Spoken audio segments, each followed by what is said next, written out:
Halo semua, selamat datang di konten terbaru World of Apapuhang, yaitu Tahu Sangihe.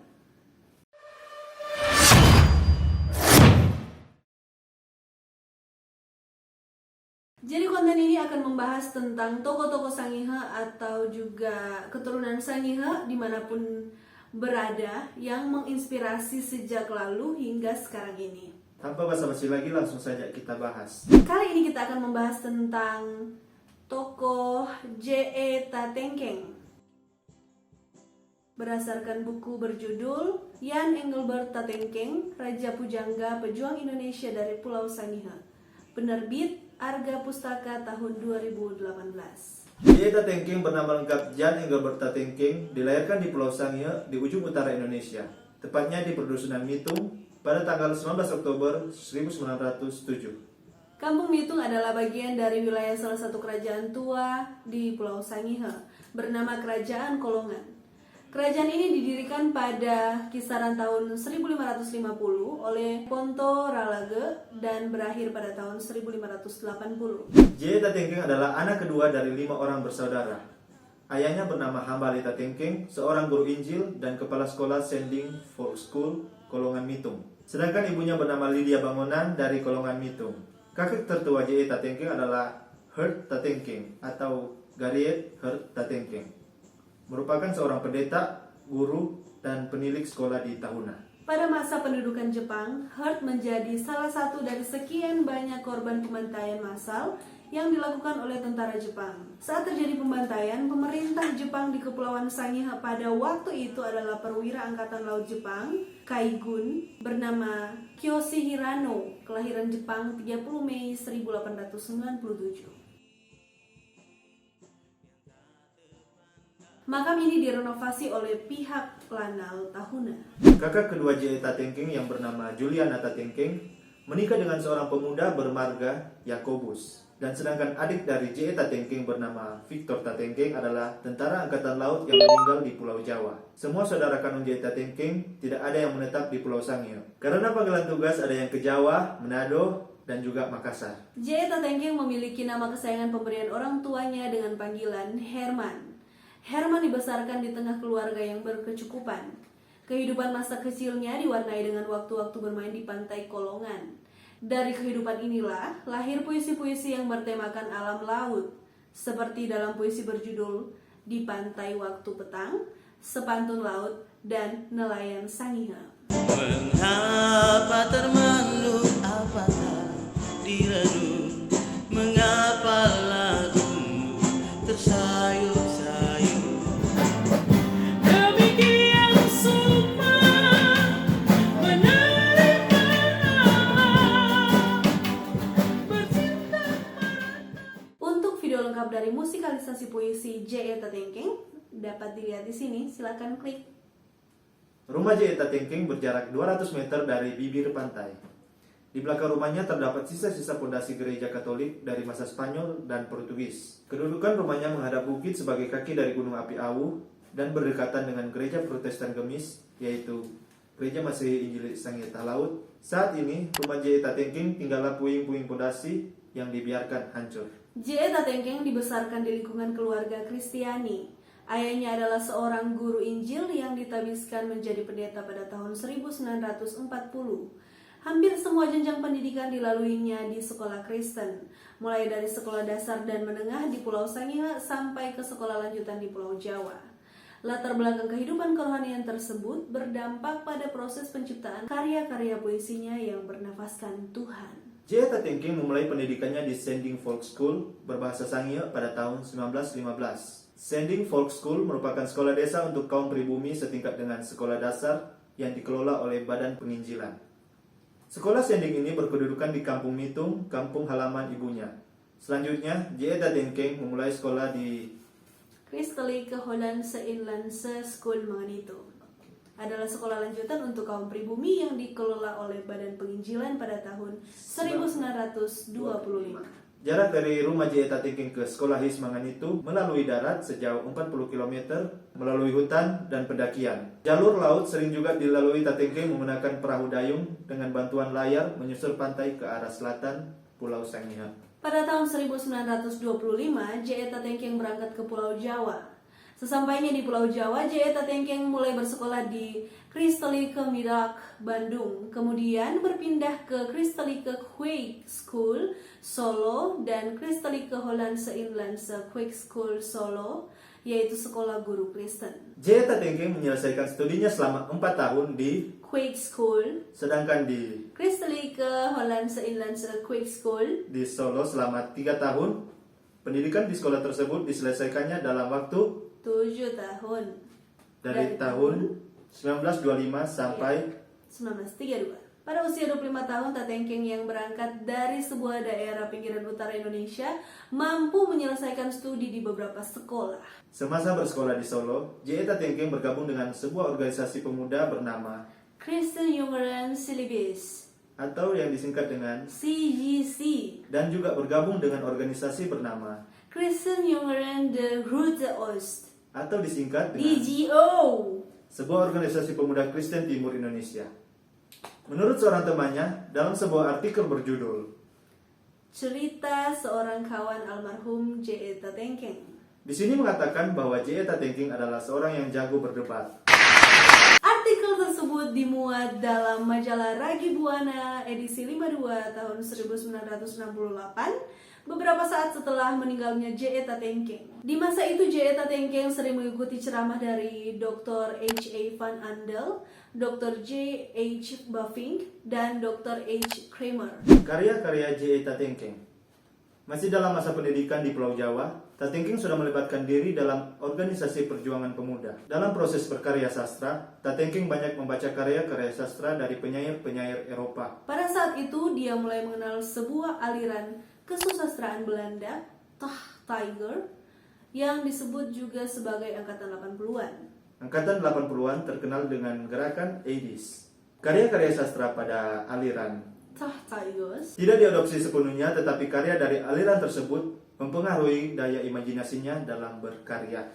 Karya-karya Tatengking mulai dikenal luas sejak bergabung dengan organisasi pergerakan pemuda Kristen, Christelijke Jongeren de Grote Oost. Untuk mempublikasikan cita-cita perjuangan para pemuda dari timur, maka Christelijke Jongeren de Grote Oost Solo sebagai sebuah organisasi pemuda menerbitkan sebuah majalah bernama Rindu Dendam. Pada tahun 1928, Tatengking menjadi pengurus dalam majalah tersebut. Setahun kemudian, Tatengking menjadi pemimpin redaksi sampai tahun 1932. Karya-karyanya dalam majalah Rindu Dendam kemudian diterbitkan pada tahun 1934 dalam sebuah buku kumpulan puisi sebanyak 32 buah puisi berjudul Rindu Dendam oleh penerbit Christelijke Drukkerij Solo. Pada usia 27 tahun, Tatengking telah melahirkan karya sastra bermutu dan diperhitungkan dalam kesusastraan Indonesia. Pemunculannya sebagai sastrawan di Pulau Jawa adalah satu hal yang mengejutkan kalangan pegiat sastra masa itu. Sampai pada masa munculnya Tatengking, diketahui bahwa dunia sastra Indonesia didominasi oleh sastrawan asal Pulau Sumatera. Tidak banyak orang yang mau tahu di mana Pulau Sangihe, tempat asal J.E. Tatengking. Selain menulis di majalah Rindu Dendam, tulisannya juga diterbitkan di majalah lain seperti majalah Pujangga Baru tahun 1934 sampai 1938 menerbitkan 13 puisi. Majalah Budaya 1947 menerbitkan 3 puisi. Majalah Pembangunan tahun 1947 menerbitkan 3 puisi. Majalah Zenit 1951 menerbitkan 3 puisi. Majalah Siasat 1952 menerbitkan 3 buah puisi. Majalah Indonesia 1953 menerbitkan 1 puisi. Dan majalah Sulawesi tahun 1959 menerbitkan 2 buah puisi. Buku kumpulan saja karya J.E. Tatengking Rindu Dendam cetakan pertama 1934 dan cetakan kedua 1974 memuat sebanyak 32 puisi. Puisi J.E. Tatengking yang dimuat dalam buku Tonggak 1 penyusunan Linus Suryadi AG 1987 berjumlah 10 puisi. Dari informasi itu dapat diketahui bahwa keseluruhan puisi yang dihasilkan J.E. Tatengking berjumlah 59 puisi yang terdiri atas 32 puisi dalam buku Rindu Dendam dan 27 puisi yang diterbitkan dalam majalah selama kurun waktu 25 tahun, yaitu 1934 sampai tahun 1959. Beberapa peneliti dan kritikus sastra yang telah menulis mengenai J.E.T. Tengking dan karyanya ialah J.S. Badudu tahun 1984, Iu Kratz 1988, Linus Suryadi AG 1987, Sultan Takdir Ali Syabana 1964, Suber Usman 1957, H.B. Yasin 1954 dan 1963, Bakri Sregar tahun 1964, Ajib Rosidi 1969, 1973 dan 1975, Pamusuk NST 1990, ATU 1952 dan 1967, Burton Rafael tahun 1967, Herman Waluyo 1987, Puji Santosa tahun 1996, dan Anita Karustapa tahun 1997. Selain menulis sebuah artikel dan puisi, Tatengking menulis juga sebuah prosa karya drama berjudul Lena. Karya lain J.E.T. Tengking yang pernah ditulis sebagai karya ilmiah untuk memperoleh gelar doktorandus sampai saat ini tidak pernah ditemukan lagi, yaitu Sejarah dan Kebudayaan Sangya. Back to Home. Pulang kampung. Setelah tamat sekolah di Hogri Quick School atau HKS Solo tahun 1932, Tatengking pulang ke kampungnya di Pulau Sangihe. Tatengking menjadi guru bantu dan mengajar bahasa Melayu di Hollandse Inlandse School Tahuna, yang adalah sekolah pindahan yang dulunya bertempat di Manganitu. Sambil mengajar, Tatengking menerbitkan sebuah surat kabar bernama Tuo Kona. Surat kabar Tuo Kona hanya terbit beberapa bulan, karena di tahun itu juga Tatengking harus bertugas di Payeti, Sumba. Di Sumba, Tatengking bekerja pada Griformirde Sending Standard School pada tahun 1932 sampai tahun 1940. Di tahun yang sama juga, J.E.T. Tengking mendirikan perkumpulan pemuda Kristen Tuo Kona sebagai Laskar Perjuangan Rakyat. Pada tahun 1940, Tatengking berpindah tugas ke Pulau Siau dan menjadi kepala sekolah di Shaker School. yang bertempat di Ulu. Di sana dia bertemu dengan seorang perempuan cantik, teman sekolah saat bersekolah di Manganitu, yang pernah mengisi hatinya, bernama Florenti Kalangit. Cintanya kepada Florenti tertuang dalam sebuah puisi yang berjudul Nelayan Sangihe. Puisi ini sangat kontroversi. Beberapa tanggapan dan kajian puisi mengemukakan bahwa puisi tersebut adalah gambaran kehidupan nyata seorang nelayan. Berbeda dengan cerita seorang teman dekat J.E.T. Tengking semasa sekolah yang mengatakan bahwa puisi tersebut lahir atas perasaan cintanya kepada Florenti Kalangit. Perkenalan Tatengking dengan Florenti membuahkan cinta yang berlanjut ke pernikahan.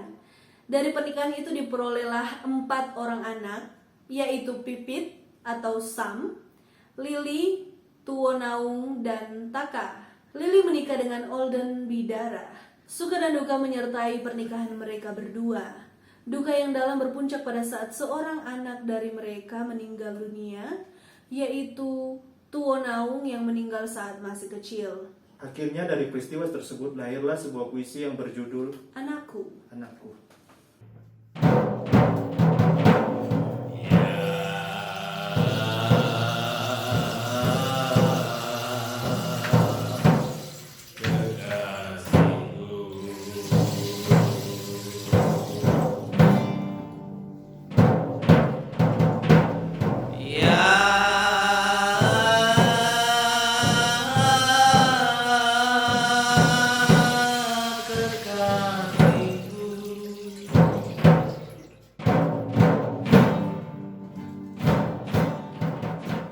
Puisi Anakku ini menyimpan misteri yang belum terkuak sampai saat ini. Dari 32 judul puisi dalam kumpulan Rindu Dendam, puisi Anakku adalah satu-satunya puisi yang memiliki tanggal pembuatan tertulis, yaitu 2933 atau tanggal 2 bulan 9 tahun tahun 1933. Mengenang jasa J.E.T. Tengking. Dengan hanya berbekal ijazah guru, J.E.T. Tengking telah memastikan pengabdiannya kepada perkembangan sastra Indonesia, kepada pendidikan dan perjuangan bangsa mencapai kemerdekaan. Perjalanan pengabdian J.E.T. Tengking adalah sebagai berikut. Tahun 1933 menjadi guru bahasa Melayu di Hollandse Inlandse School Tahuna. Masih di tahun yang sama dengan modal uang seadanya mendirikan surat kabar bernama Tuo Kona dan mendirikan Laskar Tuo Kona. Tahun 1933 sampai tahun 1940, dia menjadi guru di Payeti, Sumbawa. Tahun 1940 menjadi kepala sekolah Shackle School Ulu di Pulau Siau. Shackle School adalah sekolah rakyat untuk persamaan dengan murid yang berasal dari sekolah Tweede Inlandse School dengan lama waktu pendidikan selama 5 tahun. Lulusnya dipersamakan dengan tamatan Hollandse Inlandse School. Membantu surat kabar Suara Umum Surabaya, Sulu Kaum Muda Tomohon, pemimpin Saman Tomohon. Tahun 1943 mengajar bahasa Jepang di Ulu Siau, mendirikan Badan Perjuangan Barisan Nasional Indonesia. Tahun 1944, Tatengking dipenjarakan oleh tentara Jepang dan dibebaskan tahun 1945. Menghadiri konferensi Denpasar yang bertempat di Bali Hotel, Denpasar, Bali dari tanggal 7 sampai 24 Desember 1946. Tatengking dan William Salapir, Raja Tabukan, juga sebagai wakil Partai Rakyat Sangya Talaut dalam rangka melahirkan negara timur besar, seterusnya yang menjadi NIT. Tahun 1946 sampai 1947 menjadi kepala sekolah Inlandse School Tahuna. Tahun 1947 menjadi Menteri Muda Pengajaran Indonesia Timur, Republik Indonesia Serikat. Kepala Perwakilan Jabatan Kebudayaan Kementerian PP dan K Sulawesi di Ujung Pandang, Ketua Dewan Pimpinan Daerah Partai Sosialis Indonesia, dan menjadi anggota parlemen NIT. 7 Januari 1947 dipindahkan dari tugas kepala sekolah Inlandse School Tahuna menjadi kepala sekolah pertama Sekolah Menengah Tahuna Cikal Bakal SMP Negeri 1 Tahuna pada tahun 1947 sampai 1948. Di masa yang sama saat menjadi guru dan kepala sekolah di sekolah menengah, Tatengking juga mengajar di Normal School Tahuna atau Sekolah Guru untuk Kaum Pribumi. Sekolah tersebut di kemudian hari beralih menjadi SPG Negeri Tahuna atau juga SMA PGRI Tahuna dan seterusnya saat ini menjadi SMA Negeri 1 Tahuna. Semansa the best. 23 Agustus sampai 2 November 1949, J. Tatengking mewakili NIT pada konferensi meja bundar di Den Haag, Belanda. Pada kesempatan tersebut, J. Tatengking bertemu dan berdebat dengan mantan kepala sekolahnya saat bersekolah di Jawa, M. Meijering, yang sudah menjadi pengurus Partai Anti-Revolusioner Belanda. 27 Desember 1949 sampai 14 Maret 1950, J. Tatengking menjadi Perdana Menteri Negara Indonesia Timur atau NIT. Tahun 1950 turut mendirikan dan menjadi dosen di Universitas Hasanuddin. J. Tatengking juga mendirikan perpustakaan di Makassar yang menjadi cikal bakal Perpustakaan Daerah Sulawesi Selatan.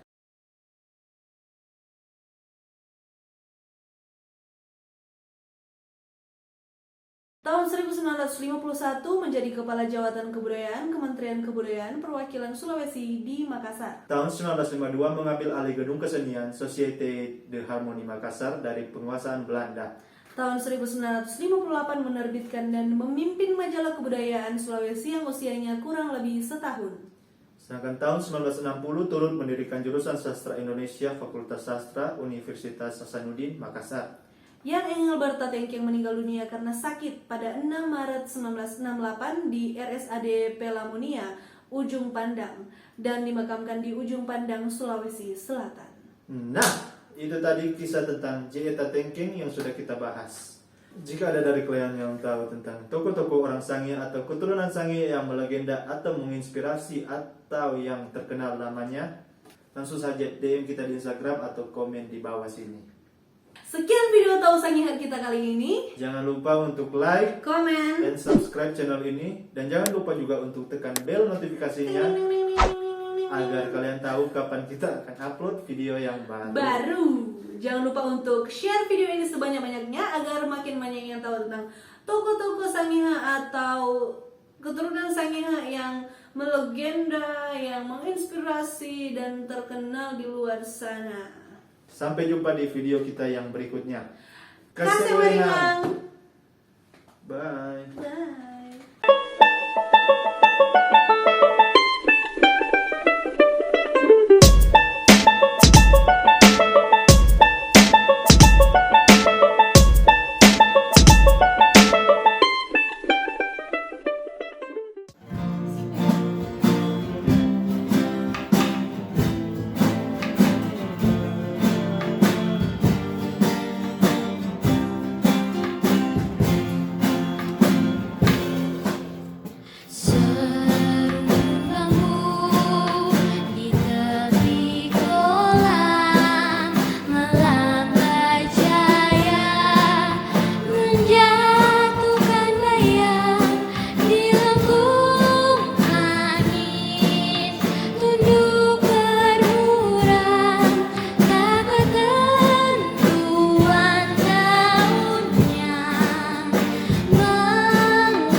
percintaan, lupakan